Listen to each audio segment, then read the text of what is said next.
pertemuan dulu ya. Assalamualaikum warahmatullahi wabarakatuh. Waalaikumsalam warahmatullahi wabarakatuh. Semangat luar biasa walaupun kita udah siang hari, tapi tetap semangatnya seperti pagi hari ya. Oke, kita berdoa dulu sebelum mulai ini. Silakan ketua kelas. Baik, untuk memulai pelajaran hari ini kita berdoa menurut agama dan kepercayaan masing-masing. Berdoa mulai. Berdoa selesai. Oke, Ibu mau ngecek dulu semangat anak-anak pada hari ini. Ibu bilang semangat belajarnya pagi-pagi ceria, tapi harus kompak ya, suaranya harus lantang sampai kita dengar di kelas lain. Oke, semangat pagi.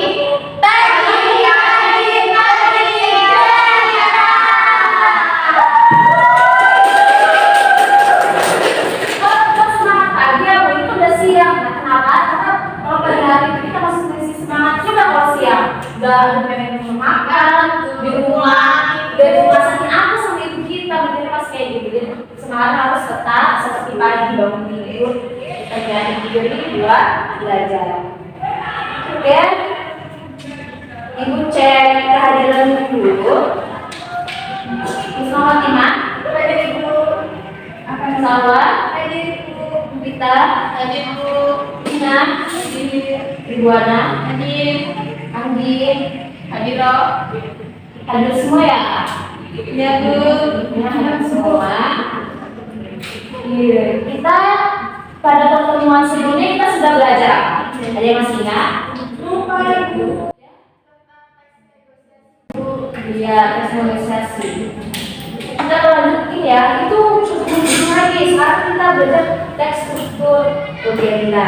Kita perlu belajar pengertian legenda dan ciri-ciri legenda. Oke, ada yang ingin memberitahu Ibu pengertian legenda? Ya, legenda. Bentar. Ibu mau ngetes nih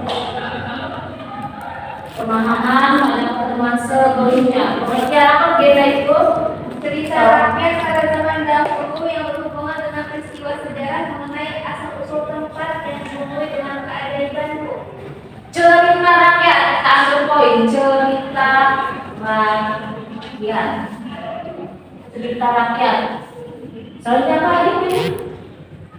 Dari zaman dahulu Peristiwa sejarah. Peristiwa sejarah.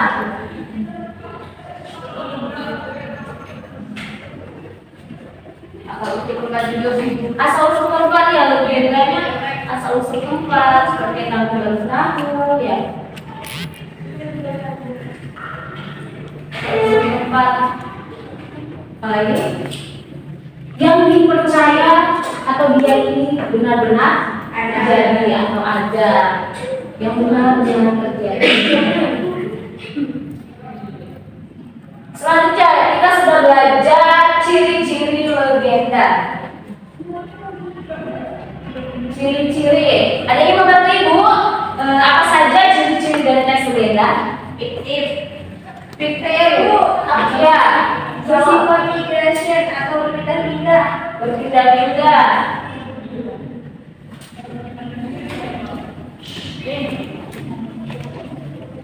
Mengapa bisa disebut berpindah-pindah? Dia ini sesuai dengan asal sekitar untuk tempatnya, di sekitarnya itu. Misal kayak di Lampung, legendanya Ratu Darah Putih, gitu.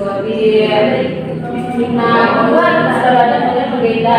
Setiap daerah memiliki legenda yang diyakini oleh masyarakatnya. Selanjutnya, ciri-cirinya apa lagi? Bu, Ya, silakan Nina.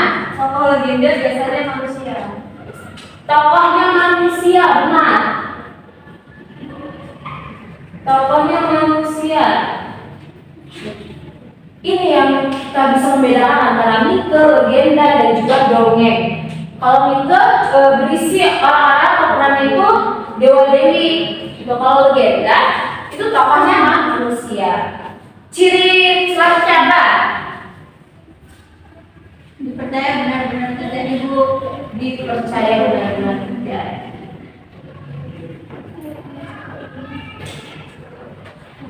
Ya, tulisannya abstrak ya. Ngajak naik turun, kayak naik gunung. Yang selanjutnya kita akan belajar unsur atau struktur legenda ya. Struktur legenda. Ada yang tahu apa saja struktur legenda? Orientasi. Ya, benar, orientasi. Struktur legenda yang pertama, orientasi.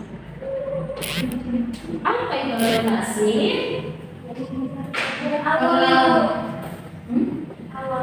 Awal Pengenalan. ya, pengenalan. Kalau diperhatikan ya, pengenalan artinya terjadi pengenalan, baik pengenalan tokoh, pengenalan suasana latar di legenda itu. Struktur yang kedua ya, komplikasi. Apa itu komplikasi, nah?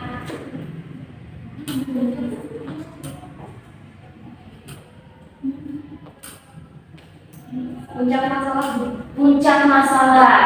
Nah, puncak masalah atau konflik. Ya, konflik. Jadi isi atau pokok dari OGD itu berisi di puncak dan konflik. Konfliknya awalnya segala macam terjadi di komplikasi. Hal apa yang terjadi dalam legenda itu? Struktur yang ketiga, Resolusi. resolusi. Bagus Andi, resolusi. Apa itu resolusi? Pemecahan masalah. Pemecahan masalah atau penyelesaian. Penyelesaian. Setelah konflik terjadilah pemecahan masalah atau nanti akan ada ending. Apakah nanti penyelesaian konflik ini berhasil atau tidak? Di sini dijelaskan dalam bagian resolusi. Struktur legenda yang terakhir apa? Oda. Oda ya, adalah soda. Oda minuman. Apa beda itu? Bagian akhir besar dan amanat. Bagian akhir, nah, bagian akhir atau berisi amanah dan biasanya legenda ini ada kisah di baliknya ya, pesan-pesan orang dapat kita ambil, dikodein, biasanya diberitahu ya, pesan-pesan moral ya. Baik, apa saja tadi struktur legendanya? Yang pertama orientasi, yang kedua komplikasi, yang ketiga resolusi, yang terakhir oda. Struktur legenda biasanya selalu ada dalam semua legenda ya, seperti itu bangunan. Struktur itu harus selalu melengkapi agar cerita di dalamnya itu kompleks ya, atau lengkap. Baik, Ibu memiliki APD untuk menjelaskan sedikit langkah-langkah yang lakukan. Yang pertama, membentuk kelompok kecil terlihat atas 3 sampai 5 orang. Di sini kita bagi per kelompok 3 orang ya. Lalu Ibu sudah menyiapkan sebuah agenda dari yang beredar di masyarakat kampung, yaitu judulnya Kisah Ratu Linting dan Ratu Darah Putih. Teman-teman sudah pernah mengenal kisah ini belum? Sudah belum. Ada yang sudah, ada yang belum. Baik, dalam tugas kali ini anak-anak diminta untuk menelaah struktur dari legenda yang Ibu akan berikan. Tempat ini teman-teman harus tulis, sudah Ibu persiapkan tabel di sini. Silakan bentuk menjadi 3 kelompok. 3 kelompok, lulus masalah dan kita satu. Dan kelompok 2 yang juga kelompok 3 dan sederhana kelompok 4. Ada 4 kelompok ya. Ibu akan berikan LKPD, silakan ditulis identitasnya kelompok. Tulisnya apa? Hah? Jangan dong,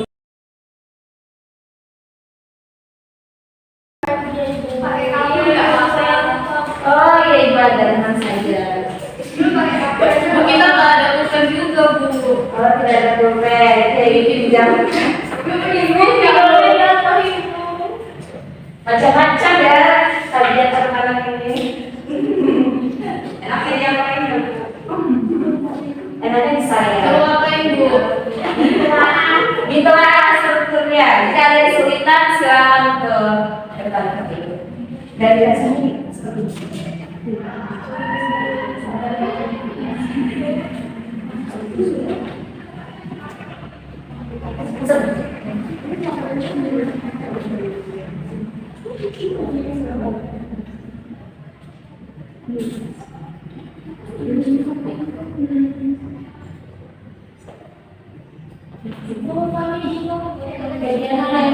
Menentukan apakah ada yang singkat, komplikasikan, Orientasi itu biasanya cuma terdiri dari satu paragraf atau dua paragraf ya Bu. bisa terdiri 1, 2, atau 3 lebih bergantung teks yang diceritakan.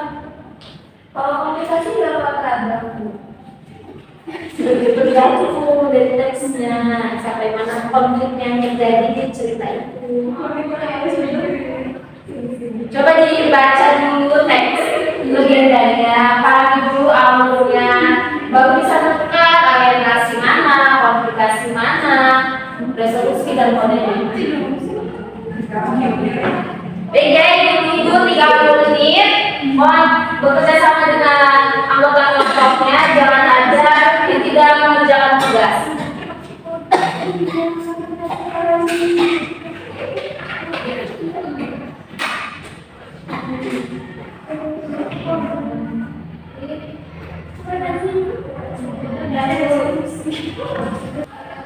Anak-anak menyelesaikan tugas berupa mengelola struktur legenda, silakan presentasikan hasil diskusi kelompok ini dengan membacakan teksnya.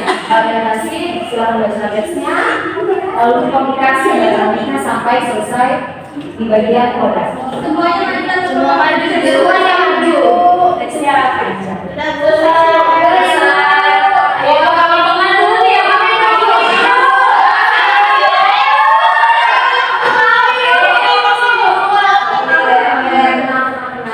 Karena kalau satu terlebih dahulu menyelesaikan tugasnya, baru menyampaikan hasil diskusi. Yang lain mohon didengarkan, mendengar baik-baik. Jangan seperti itu, selalu dengarkan dengan baik-baik. Perhatikan. Ada orang sendiri. Baik, perkenalkan kami beranggotakan saya Ani Nurwiyanti, Ibu Anda dan Bina perlu bacakan Telah unsur dari kisah dan menurut tinggal satu yang putih. Mohon didengarkan teman-teman.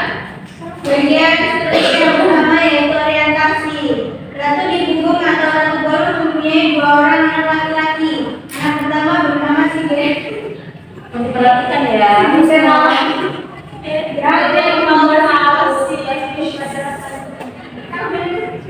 tugas di rumah. Anak pertama bernama Sigrid.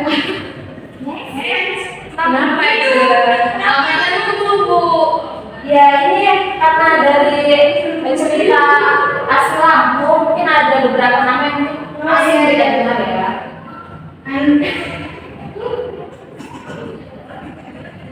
Oke, tarik nafas, ada panjang, gak usah dibuang. Oh dibuang masih dibuang. Anak pertama bernama begini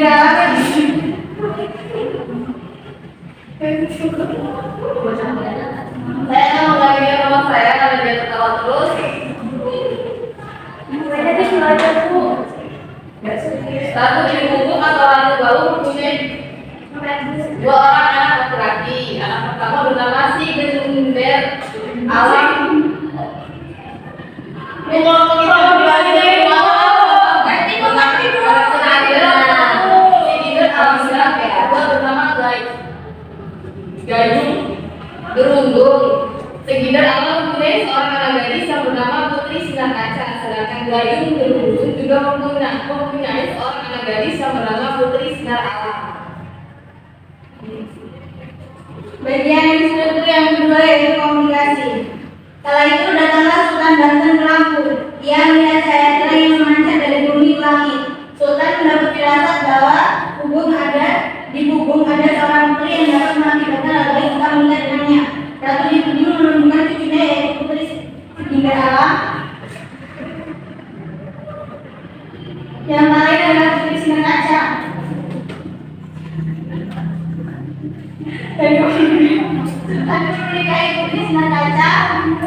Kemudian konflik berlanjut sampai Sultan memutuskan untuk kembali ke Lampung. Tujuannya untuk menemui istrinya Putri Sinar Kaca, tapi akan mencari dan menikahi seorang putri yang bernama Sinar Kaca. Setelah tibanya Bubung, ia berkata pada kakeknya yaitu Ratu Bubung, bahwasanya yang dinikahinya itu bukanlah putri yang terlihat di dalam sebenarnya kerjaan. Kemudian kemudian Moda, mereka berdua lah yang menjadi cikal bakal untuk buaya merintik dan buaya ratu dan putih. Minak Idalo, Didi dipelinting dan Minak Idalo ratu dan putih dikali. Sekian Bu. Sekian dosengan dari kami. Terima kasih. Berani mempresentasikan hasil diskusi kelompok. Silakan duduk. Boleh Ibu. Silakan kelompok selanjutnya siapa yang ingin maju tanpa depan ya. Yang maju tanpa depan. Kalau maju ke depan, membebaskan kakak. Lanjut. Ya, silakan duduk semua. Beri tepuk tangan kelompok 2.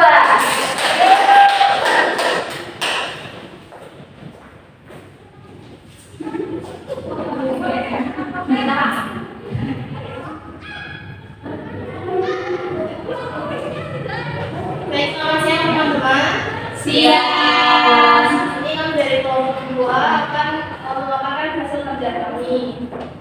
Adapun anggota dari kelompok kami yaitu saya sendiri, Kaja Agustin, Salwa Ibu Soyu dan Salwa Tima. Baik, di sini kami akan memetakan ya besar rapor politik dan rapor darah putih berdasarkan strukturnya. Baik, yang pertama ada orientasi. Nah, di sini kami memetakan orientasi itu terletak pada paragraf pertama dan kedua.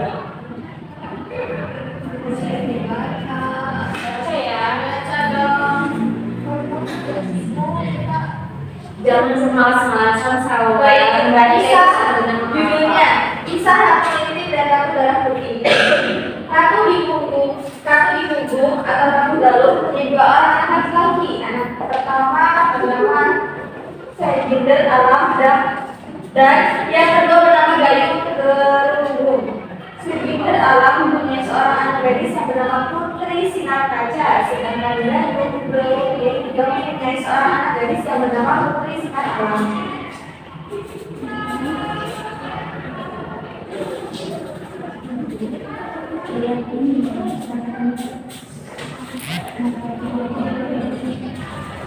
Dalam komplikasi dari kisah ini yaitu pada paragraf ketiga, keempat, dan kelima.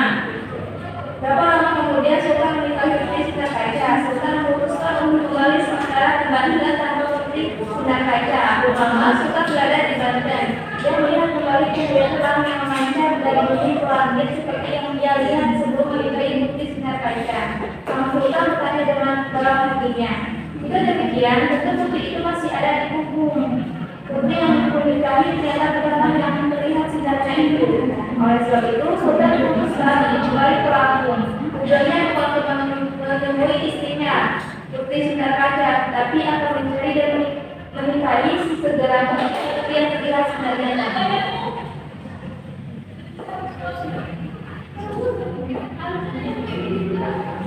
Baik, di sini saya akan membacakan untuk struktur yang selanjutnya yaitu resolusi dan koda. Untuk resolusi yaitu terdapat pada paragraf 5 dan 6. Sang Sultan pun mencabut pedangnya dan melorehkannya ke dadi kedua saudara itu. Ternyata darah putih bercampur kemerahan keluar dari darah Kejalo Didin, sedangkan darah putih keluar dari Kejalo Ratu. Sang Sultan pun langsung percaya dan yakin bahwa mereka berdua adalah putra kandungnya. Sultan pun memberikan gelar kepada kedua putra kandungnya.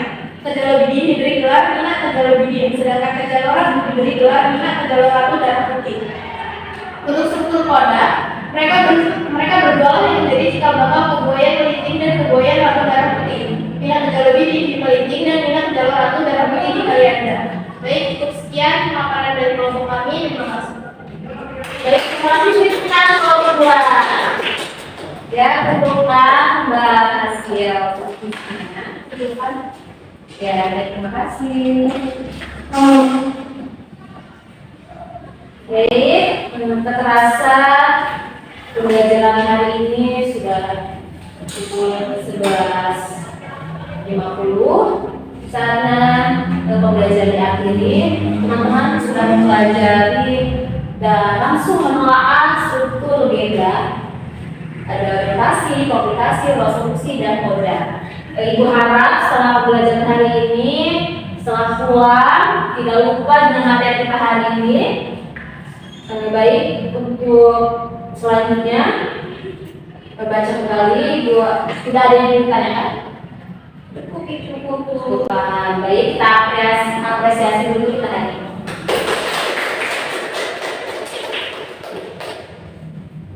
Oke, Ibu Ayu, wassalamualaikum warahmatullahi wabarakatuh. Waalaikumsalam warahmatullahi wabarakatuh. Tetap semangat, jaga kesehatan. Terima kasih.